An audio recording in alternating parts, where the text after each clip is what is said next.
प्यारे दोस्त, हमारे इस चैनल पर आइए। हम आज शुरू करने हैं सीटेट एग्ज़ाम 2024 में। हम कंप्यूटर की स्क्रीन पर चलते हैं। चैनल को लाइक तथा सब्सक्राइब कीजिएगा। विकास का अर्थ क्रमिक परिवर्तनों के फलस्वरूप होने वाले प्रगति का कार्य होता है। विकास की प्रत्येक अवस्था अपनी विशेषताओं पर होती है। विकास में वृद्धि के तात्पर्य आकार, सोच, समझ, कौशल वृद्धि से होती है। शारीरिक विकास का क्षेत्र स्नायुमंडल से होता है। शरीर के आकार में वृद्धि होती है तो वो शारीरिक और गत्यात्मक विकास। मानसिक विकास को प्रभावित करने वाले कारक वंशानुक्रम, वातावरण, पारिवारिक की सामाजिक स्थिति। बालक के विकास के सिरस्थ सिद्धांत विकास सिर से पैर की ओर होता है। मानव विकास वंशानुक्रम और वातावरण परिणाम होता है। मानव विकास को मनोवैज्ञानिक, संज्ञानात्मक, संवेगात्मक और शारीरिक क्षेत्रों में विभाजित किया जा सकता है। बाल विकास की परिभाषा का अध्ययन क्षेत्र किसी बच्चे के संज्ञानात्मक, सामाजिक दूसरे सामर्थ्यों के क्रमिक विकास के लिए उत्तरदायी होगा। विकास प्रारंभ होता है प्रसव, गर्भावस्था से।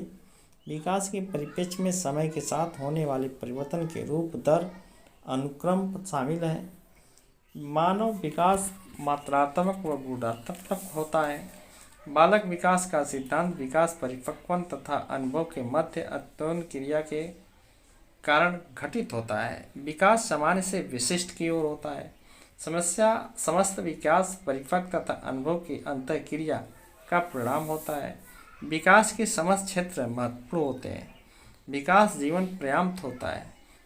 भाषा विकास के लिए प्रारंभिक बचपन अति संवेदनशील काल है। विभिन्न विकास भिन्न व्यक्तियों से भिन्न भिन्न गति से होता है। जैसे 6 से 11 वर्ष तक। मनोलैंगिक विकास में सुसुप्तता का वर्ष अंतराल 6 से यौन तक संबंधित होता है। विकास के मनोसामाजिक सिद्धांत के प्रतिपादक एरिकसन थे। खिलौने की आयु टाय पूर्व बाल्यावस्था को कहते हैं। बाल मनोविज्ञान के आधार पर प्रत्येक बालक विशिष्ट होते हैं। मनोशिक्षा का आधारित सिद्धांत। मनोविज्ञान चैनल को लाइक तथा सब्सक्राइब ज़्यादा से ज़्यादा शेयर कीजिए। मनोविज्ञान का आधारित सिद्धांत स्किनर है। आधुनिक मनोविज्ञान का अर्थ व्यवहार का अध्ययन है।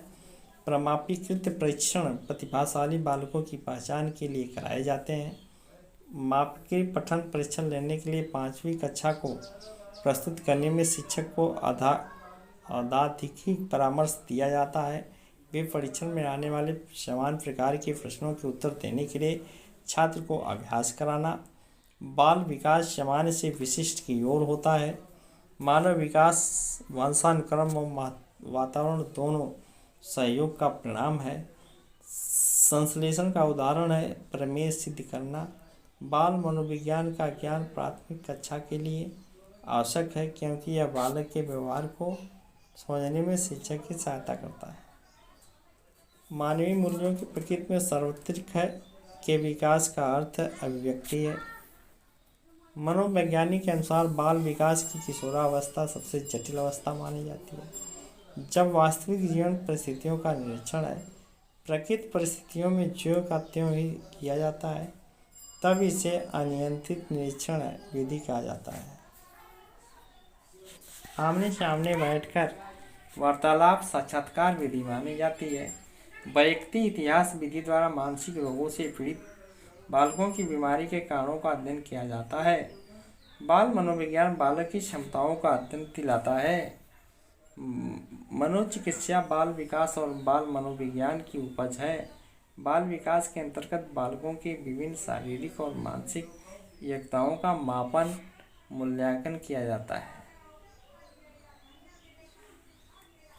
मनोविज्ञान शिक्षा का आधारभूत स्किनर ने कहा, वंशानुक्रम तथा वातावरण एक ही सिक्के के दो पहलू माने जाते हैं। मानव विकास के लिए इनका पृथक नहीं किया जा सकता है। कोशिका की खोज रॉबर्ट हुक द्वारा की गई थी। गर्भाधारण होते ही वंशानुक्रम से संबंधित विशेषताएं बालक में आ जाती है, जिन द्वारा आनुवंशिक गुणों का संचरण होता है। जीन द्वारा आनुवंशिक गुणों का संचरण होता है। XY गुणसूत्र स्त्री पुरुष के मिलने से लड़के का जन्म होता है। आनुवंशिक और पर्यावरण की अंतःक्रिया मानव जाति के व्यक्ति भिन्नता के निर्धारक तत्व होते हैं जो मानव जाति की विविधता को बताता है। व्यक्ति और बुद्धि में वंशानुक्रम की भूमिका होती है।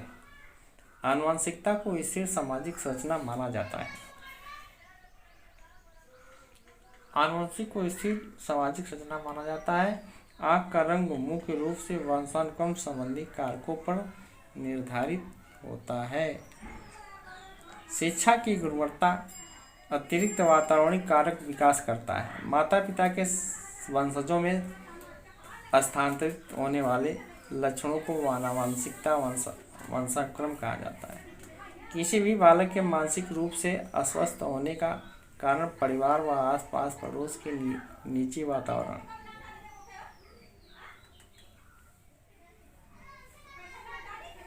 बालक में अपराध प्रवृत्ति के विकास होने का मुख्य कारण परिवार का वातावरण है। समान रूप में XY गुणसूत्र होते हैं जबकि सामान्य महिला में XX गुणसूत्र होते हैं। लिंग पक्षपात सांस्कृतिक आवृत्तियों के कारण अपेक्षाओं पर आधारित लड़कों और लड़कियों ने भिन्न व्यवहार की ओर संकेत करता है। व्यक्तियों में एक दूसरे से भिन्न वंशानुक्रम और वातावरण के मध्य अन्योन्य कारण होती है।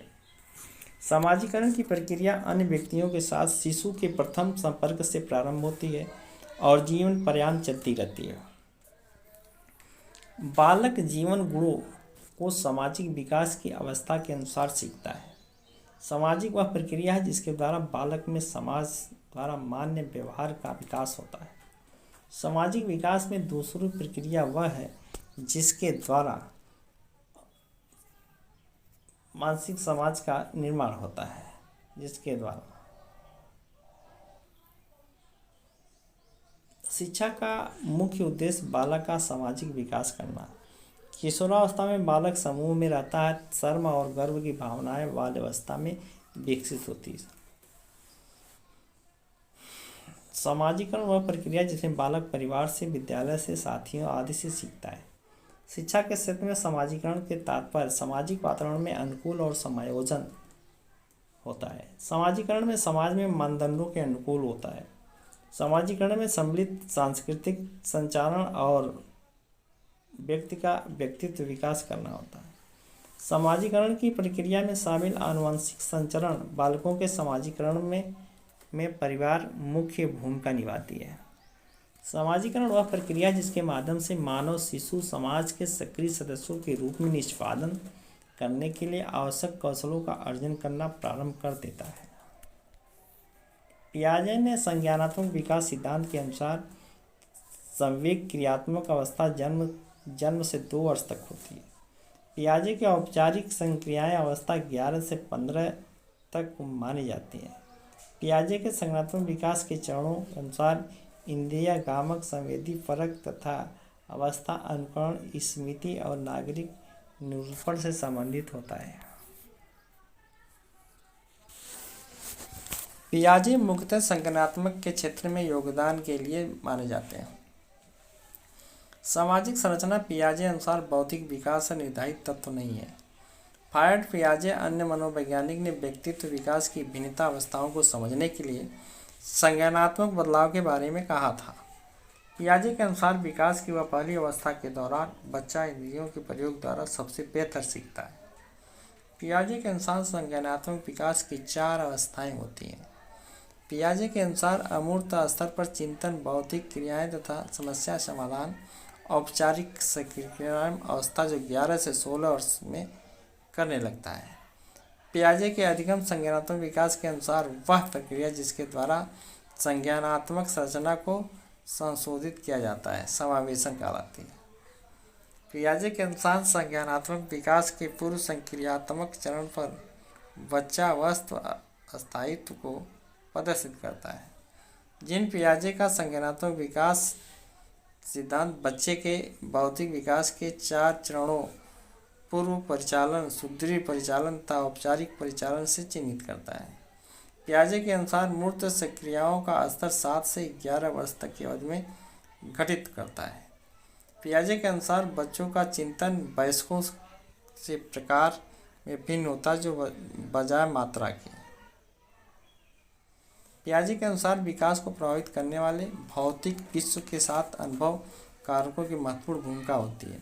विद्यालय तथा कक्षा पर्यावरण वह स्थान है जहाँ बच्चे के संज्ञानात्मक विकास को सबसे बेहतर तरीके से परिभाषित किया जाता है। बच्चे दुनिया के बारे में अपनी समझ का सृजन करते हैं। इसका से पियाजे हो जाता है। कोहलबर्ग के अनुसार शिक्षक बच्चों में नैतिक विकास कर सकता है, नैतिक मुद्दों पर आधारित चर्चाओं में उन्हें शामिल करके। कोहलबर्ग का सिद्धांत नैतिक विकास से संबंधित लॉरेंस कोहलर विकास के क्षेत्र में नैतिक शोध के लिए जाने जाते हैं। कोहलबर्ग के अनुसार सही गलत प्रश्नों के बारे में निर्णय लेने में सहायक चिंतन प्रक्रियाओं को नियंत्रित तर्कपूर्ण कहा जाता है। लॉरेंस कोहलर ने सिद्धांत में नैतिकता की अनुपस्थिति को सही अर्थ में सूचित करता है।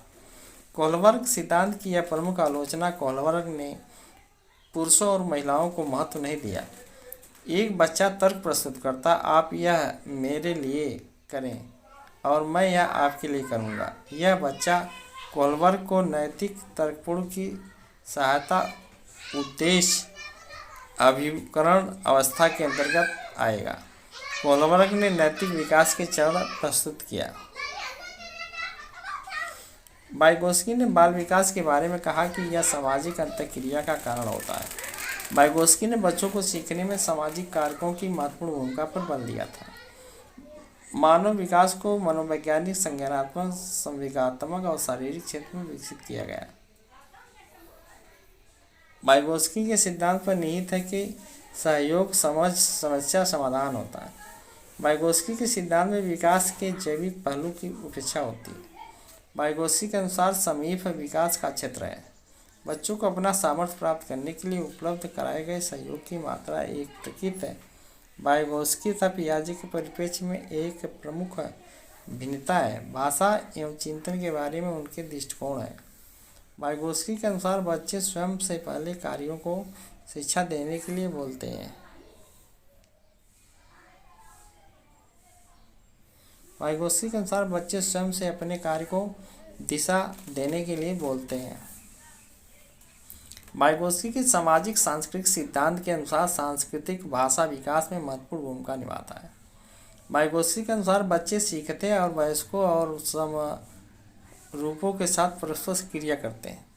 वाइगोत्स्की की संतुष्टि के अनुसार बच्चे की व्यक्तिगत वाक्य संकल्पना स्पष्ट करती है कि बच्चे अहं केंद्रित होते हैं। पियाजे के विचार से बच्चे सक्रिय ज्ञान निर्माता, उन्हें वैज्ञानिक जो संसार के बारे में अपने सिद्धांतों की रचना करते हैं। बच्चे स्वयं श्रमिकों और वयस्कों के साथ सामाजिक अंतःक्रिया के माध्यम से सीखते हैं। इन कथन से वाइगोत्स्की सहमत है। यह तथ्य कि बच्चों की सांस्कृतिक रूप से प्रासंगिक ज्ञान की आवश्यकता होती है, यह कथन लयवात्स्की ने संबंधित है। जॉन डेवी द्वारा लैब विद्यालय के उदाहरण है। प्रगतिशील विद्यालय। बाल केंद्रित शिक्षा का समर्थन जॉन डेवी ने किया। विद्यार्थियों को स्वयं अपनी समस्या का सुलझानी चाहिए, यह कथन जॉन डेवी ने कहा। बाल केंद्रित शिक्षा में शामिल है बच्चे के लिए हस्तपरक गतिविधियाँ। बाल केंद्रित शिक्षा का अर्थ है बच्चों की अभिव्यक्ति तथा उनकी सक्रिय भागीदारी को महत्व देना। रूसो का कथन है कि बच्चा पुस्तक का केंद्र बिंदु है, पुस्तक नहीं। हार्वर्ड के विचार में बच्चे को वयस्क के रूप में समाज में तालमेल बैठाना, अंततः उसके लिए तथ्यात्मक जानकारी का प्रयोजन उतना ही नहीं जितना नैतिकता आधारित चरित्र निर्माण का है। जॉन डेवी का प्रगतिशील शिक्षा के विकास में सराहनीय योगदान है। उन्हें गतिशील शिक्षा में दो तथ्यों को विशेष महत्वपूर्ण माना है, रुचि और प्रयास। बुद्धि एक सामान्य योग्यता है। इस योग्यता के व्यक्तित्व अपने को तथा दूसरे को समझाता है।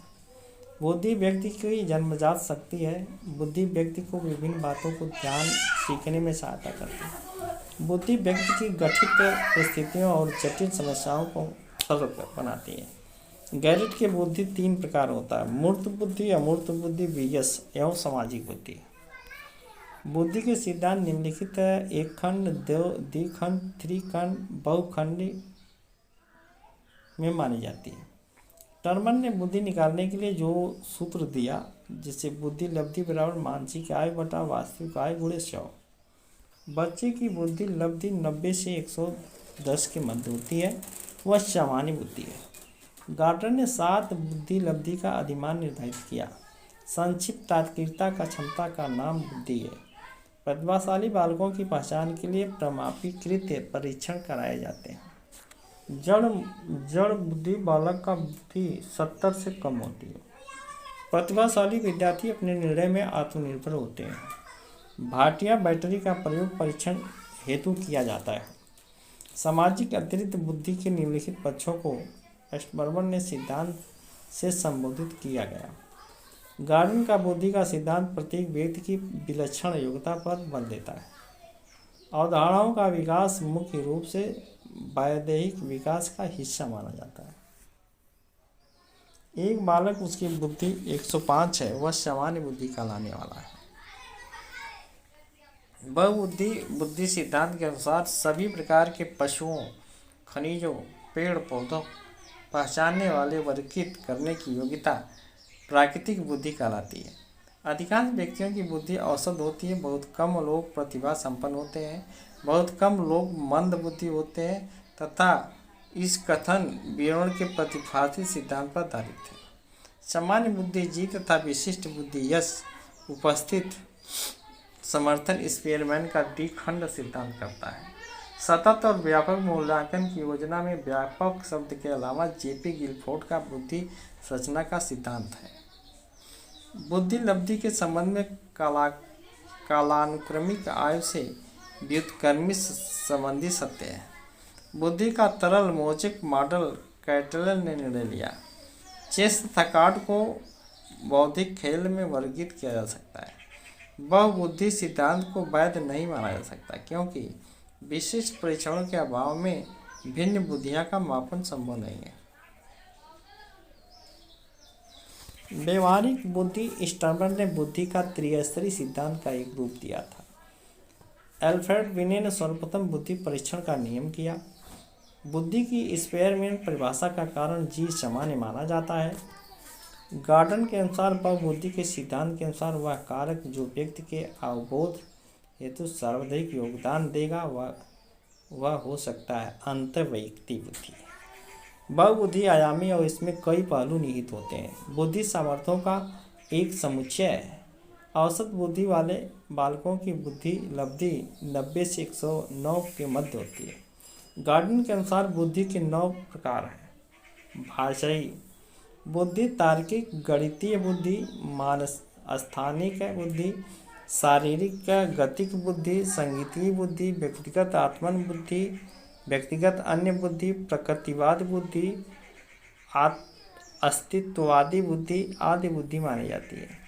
कोरेन ने त्रिस्तरीय मॉडल विकसित किया जिसे सामान्य विस्तृत कौशल के रूप में जाना। गिलफोर्ड के अनुसार सिद्धांत में 5 बौद्धिक योग्यताओं का समूह बताया गया। संज्ञान, अभिसारी, चिंतन, अवसाद, चिंतन, स्मृति, मूल्यांकन आदि। बुद्धि के सिद्धांत प्रतिपादिक एक कारक सिद्धांत, द्विकारक सिद्धांत, प्रतिस्पर्श सिद्धांत, समूह कारक सिद्धांत के नाम से जाना जाता है। स्टर्मन वर्ग ने बुद्धि के त्रितंत्र का प्रतिपादन किया। विश्लेषण बुद्धि, सृजनात्मक बुद्धि, व्यवहारिक बुद्धि। बहुकारक सिद्धांत में थॉर्नडाइक और गिलफोर्ड के सिद्धांत को रखा गया। प्रक्रिया प्रधान सिद्धांत में पियाजे का सिद्धांत, स्टर्नबर्ग का सिद्धांत, जेसन का सिद्धांत प्रमुख है। पियाजे का मत था कि बौद्धिक विकास संज्ञानात्मक प्रक्रियाओं पर निर्भर करता है, जैसे प्रकृति के नियम को समझना, व्याकरण के नियम और गणितीय नियमों को समझना आदि है। भाषा विचार के आदान प्रदान का एक सशक्त माध्यम है। भाषा का महत्व व्यक्तित्व विकास के लिए, सुसंगठित नागरिक के निर्माण के लिए, वैचारिक आदान प्रदान के लिए, ज्ञान की बुद्धि में सहायक, राष्ट्रीय एकीकरण में सहायक माना जाता है। भाषा विज्ञान में सहयोग करने का तरीका बालक को भाषा के प्रयोग में अवसर उपलब्ध करना। भाषा शिक्षण की प्रथम कक्षा पूर्व प्राथमिक कक्षा को माना जाता है। भाषा विकास के लिए प्रारंभिक बचपन अति संवेदनशील काल है। भाषा हमारी विचार प्रक्रिया को पूरी तरह से नियंत्रित करता है। वास्तविक भाषा अभिव्यक्ति में आकलन शक्ति, उच्चारण, शब्द भंडार इत्यादि सम्मिलित है। भाषा की सबसे छोटी इकाई स्वनिम है। समाज के विकास में बालक और बालिकाओं की भूमिका महत्वपूर्ण होती है। 10वीं पंचवर्षीय योजना में लिंग तथा सामाजिक इकाइयों को भरने हेतु सारगर्भित सुझाव दिए गए। महिला समाख्या, कस्तूरबा गांधी विद्यालय, महिला संबंधी कानून, विवाह की आयु, कन्या धन योजना, साइकिल वितरण, बालिका छात्रावास व्यवस्था, बालिका जन्म पर प्रोत्साहन राशि, महिला ऋण में ब्याज की कमी आदि के लैंगिक भेद से कमी आ रही है। आय में वृद्धि के साथ ही बालक बालिकाओं में अनुभव का विकास उनकी बौद्धिक क्षमता को प्रभावित करता है। लैंगिक भेद लगभग सभी क्षेत्रों में विद्यमान है, जैसे सात व्यक्तित्व के विषय में, आयु के विषय में, शिक्षा के विषय में। इन भेदभाव को कम करने के लिए अध्यापक को लिंग भेद आधारित भावनाओं के विरुद्ध साहसिक कदम उठाना होगा। सहयोगात्मक रणनीति में महिलाएं क्रांति की प्रवृत्ति नहीं रखती हैं। व्यक्तित्व के संगठन में मानसिक तथा शारीरिक दोनों ही पक्ष होते हैं। आत्म केंद्रित व्यक्तित्व में अंतर्मुखी होना प्रमुख गुण है। अपने ऊर्जा बल को बाहर की ओर अभिव्यक्ति करने वाले व्यक्ति बहिर्मुखी व्यक्तित्व के स्वामी होते हैं। व्यक्तिगत विभिन्नता का अर्थ वह भिन्नता जो एक व्यक्ति को दूसरे व्यक्ति से अलग करती है, व्यक्तिगत भिन्नता कहलाती है। व्यक्तिगत भिन्नता मानव के विभिन्न प्रकार के विकास का आधार होती है। व्यक्तित्व में पाई जाने वाली विभिन्नताओं के कारण हम किन्हीं दो व्यक्तियों को एक दूसरे का प्रतिरूप नहीं कर सकते। वैयक्तिक विभिन्नता के मिलने से संबंध में एक शिक्षक की भूमिका व्यक्तित्व आधारित पाठ्यक्रमों को उनकी आवश्यकता के अनुसार समझने की कोशिश करता है। व्यक्तित्व विद्यार्थी एक दूसरे में वृद्धि और विकास में भिन्न होते हैं। एक कक्षा में वैयक्तिक विभिन्नताओं के क्षेत्र अनेक हो सकते हैं। जब एक विद्यार्थी असफल होता है तब समझ जाता है कि वह वैयक्तिक असफलता है। वैयक्तिक अंतरों का ज्ञान शिक्षकों की मदद शिक्षार्थियों की व्यक्तिगत आवश्यकताओं का आकलन करने तथा उसके अनुरूप उन्हें पढ़ाने में करता है। रुचि किसी व्यक्ति, पदार्थ या विषय की ओर आकर्षित होने की प्राकृतिक जन्मजात तथा अर्जित प्रवृत्ति होती है। जिस वस्तु से हमारा लगाव होता है उसे हमारी रुचि होती है। रुचि के तीन पहलू होते हैं: जानना, अनुभव करना, इच्छा करना। रुचि दो प्रकार की होती है: जन्मजात रुचि, अर्जित रुचि। अभिरुचि को मापने की दो विधियां होती हैं: शिक्षक निर्मित विधियां तथा मानक अभिरुचि आविष्कारक। अभिरुचि के प्रकार: सुपर और क्राइटस द्वारा वर्गीकृत व्यक्त अभिरुचि, प्रकट अभिरुचि, आविष्कारात्मक अभिरुचि। विद्यालय में बालकों की अभिरुचि को मुख्य दो रूप से प्रभावित करने वाले कारक: प्रासंगिक विद्यालय की अनुभूतियाँ, माता पिता का प्रभाव, भाई बहनों की मनोवृत्ति, मित्रों की मनोवृत्ति, शैक्षिक सफलता, कार्य के प्रति मनोवृत्ति, शिक्षक और छात्रा, विद्यालय का संवेगात्मक वातावरण। रुचि मापक शिक्षक निर्मित प्रविधियाँ निम्नतः है: चिन्हांकन सूची, श्रेणीकरण, रेटिंग मापनी, स्वतंत्र अनुक्रिया प्रविधि आदि है। मानक अभिरुचि आविष्कार शैक्षणिक दृष्टि से तीन प्रकार महत्वपूर्ण है: स्ट्रांग अभिरुचि आविष्कारिक, इसका निर्माण के स्ट्रांग द्वारा किया गया। कूडर परीक्षण, इस परीक्षण का निर्माण G.F. कूडर द्वारा 1954 में किया गया। माइनसोटा वोकेशनल इंटरनेट इन्वेंटरी, इस परीक्षण का निर्माण 1965 में किया गया। मनोविज्ञान में जन्मजात मानसिक विशिष्ट क्षमताओं को अभियोग्यता के नाम से पुकारा जाता है। विघम के अनुसार अभियोग्यता किसी व्यक्ति के प्रशिक्षण के उपरांत उसके ज्ञान, दक्षता तथा प्रतिक्रियाओं को सीखने की योग्यता है। अभियोग्यता की विशेषता इस प्रकार है कि विशिष्टता, एकात्मक रचना, सीखने में सुविधा और स्थिरता मानी जाती है। यांत्रिक अभियोग्यता निम्न प्रकार होती है: स्थान संबंधी हस्त निपुणता, शक्ति गति, धैर्य गति आदि की आंतरिक योग्यता मानी जाती है, जिसमें DAT डिफरेंशियल एट्रीब्यूट टेस्ट और जनरल एटीट्यूड टेस्ट बैटरी अभिक्षमता परीक्षण अधिक प्रचलित होता है। DTA 8वीं कक्षा के बालक बालिकाओं की 8 तरह की अभिक्षमताओं का मापन होता है, जिसमें शाब्दिक चिंतन, संख्यात्मक क्षमता, अमूर्त चिंतन, दैशिक संबंध, यांत्रिक चिंतन, प्रत्यक्ष ज्ञानात्मक गति, परिशुद्धता, वर्तनी भाषा का उपयोग माना जाता है। GATV द्वारा 9 अभिक्षमताओं का मापन किया जाता है। बुद्धि, शाब्दिक, सांख्यिकी, दैशिक, लिपिक, प्रत्यक्षण, क्रियात्मक समन्वय, अंगुली निपुणता, हस्त निपुणता, आकार प्रत्यक्षण होता है। विशिष्ट अभिक्षमता परीक्षण को एक कारक परीक्षण भी कहा जाता है। शारीरिक विकास बालक के जीवन से संबंधित एक अति महत्वपूर्ण घटना है। शारीरिक विकास बालक के जीवन को महत्वपूर्ण ढंग से प्रभावित करता है। पुरोचित एवं स्त्रियोचित सामाजिक भूमिकाओं को प्राप्त करना बाल अवस्था के लिए उपयुक्त नहीं है। विकास का अर्थ परिपक्वता और अनुभव के फलस्वरूप होने वाले परिवर्तनों की श्रृंखला मानी जाती है। दूसरे वर्ष के अंत में शिशु का शब्द भंडार 100 माना जाता है। बाल अवस्था की अवस्था होती है 12 वर्ष तक। परिपक्वता का संबंध वृद्धि से होता है। तनाव तथा क्रोध की अवस्था किशोरावस्था से। शारीरिक विकास का क्षेत्र स्नायु मंडल से है। शरीर के आकार में वृद्धि होती शारीरिक और गत्यात्मक विकास द्वारा। मानसिक विकास का लिंग से कोई संबंध नहीं होता है। 5 वर्ष में बालक हिंदी अक्षरों को पहचानने लगता है। गर्भ में बालक को विकसित होने में 280 दिन लगते हैं। अवधारणाओं का विकास मुख्य रूप से बौद्धिक विकास का हिस्सा है। पुरुष स्त्रियों की अपेक्षा अधिक बुद्धिमान होते हैं। यह कथन लैंगिक पूर्वाग्रह को प्रदर्शित करता है। व्यक्तिगत शिक्षार्थी एक दूसरे से विकास दर में भिन्न होते हैं। मानव व्यक्तिगत व्यक्तित्व परिणाम है, आनुवंशिकता और वातावरण की अंतःक्रिया है। बालक की स्वकेंद्रित अवस्था 3 से 5 वर्ष तक होती है। मानसिक परिपक्वता की ऊंचाई को पाने के लिए प्रयत्नशील बालक रहता है, जिसे किशोरावस्था में होता है। शस्यावस्था में बच्चों को क्रिया पालक मूल प्रत्यावर्तात्मक होते हैं। विकास का वही संबंध परिपक्वता से है जो उद्दीपन का प्रक्रिया से है।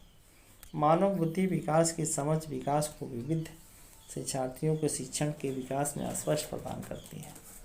बिग और हंट के अनुसार किशोरावस्था की विशेषताओं को सर्वोत्तम रूप से व्यक्त करने वाला एक शब्द है परिवर्तन। परिवर्तन शारीरिक, सामाजिक और मनोवैज्ञानिक होता है।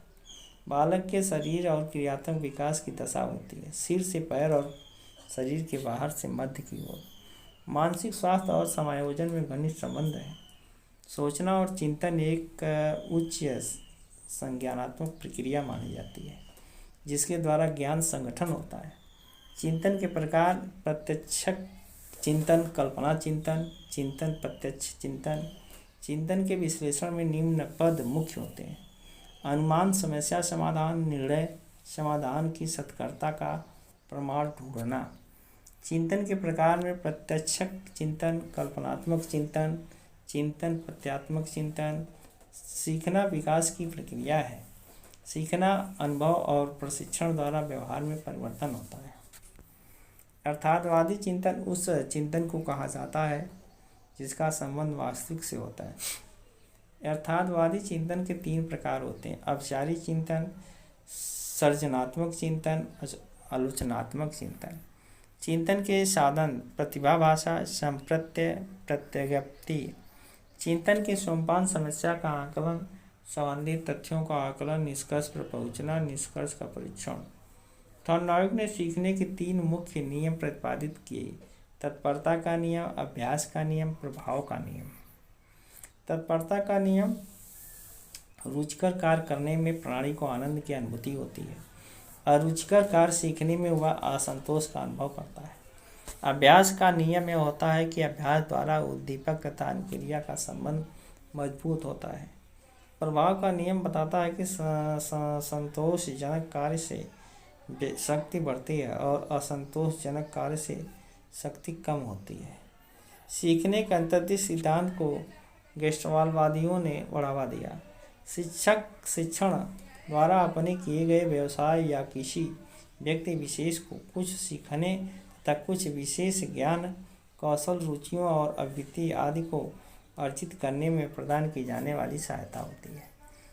दृश्य संसाधनों को भलीभांति समझने के लिए दो वर्गों में विभाजित किया गया: प्रक्षेपी, अप्रक्षेपी साधन। प्रक्षेपी संसाधन फिल्म, मूक, चलचित्र, मैजिक लैंटर्न है।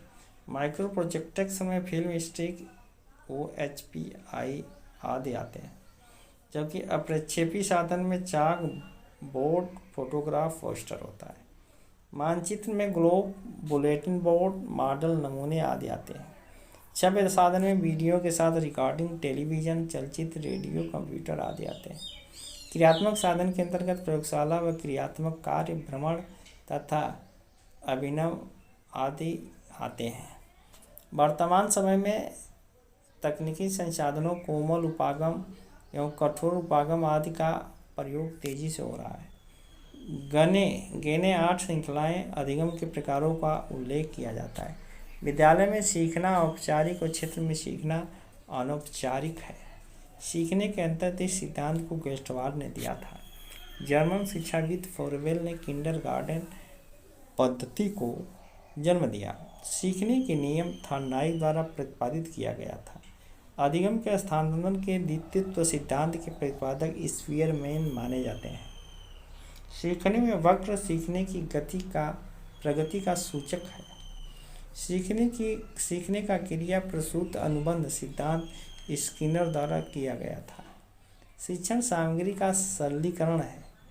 डाल्टन विधि का विकास मिस हेलवेल पार्क हेस्टन ने किया था, जिसे माना जाता है। सीखने के सिद्धांत के संदर्भ में स्कैफ फोल्डिंग विद्यार्थियों द्वारा की गई गलतियों के कारणों का पता लगाने के लिए किया जाता है। अधिगमकर्ता का स्वविनम्र, स्व अनुशासन और नियंत्रण होता है।